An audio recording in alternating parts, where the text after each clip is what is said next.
મદ્રાસમાં ગયો તો મદ્રાસની અંદર માણસો છે ને હિન્દી ન બોલે, એ મદ્રાસી ભાષામાં વાત કરે, નારકુંડે પારકુંડે ઈતુસ્વામી મિતુસ્વામી પો આવું બોલે એ લોકો. તો મારે ત્યાં ડુંગળી ખાવી હતી, અમે બધા કલાકારો હારે ગયા ને તો અમે ઢોસો મંગાવ્યો, નગરપાલિકાના પાઇપ જેવડો આવ્યો, બાજુનું ટેબલ વાળા ખાવાનું ચાલુ કરી દીધું. તો મારે ડુંગળી જોતી હતી ને તો મેં ઓલા વેઇટરને બોલાવ્યો, મેં કીધું ખમોન. તો વેઇટર આવ્યો, મેં કીધું હેવ યુ ઓનિયન પ્લીઝ. તો મારી આમ હજડમાં ઊભો જ રહ્યો. મેં કીધું આ ઇંગ્લિશમાં નહીં સમજે એટલે મેં હિન્દીમાં કીધું, મેં કીધું પ્યાજ ચાહીએ પ્યાજ, તોય હજડમાં ઊભો જ રહ્યો.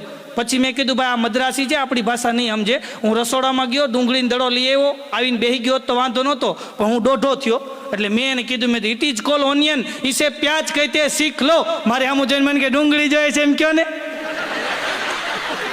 મેં કે તને ગુજરાતી આવડે? મને કે હું ભમોદરાનો છું. આ તો ન્યા કોરોનામાં મંદી આવી તો આવી હોય છે, બોલો.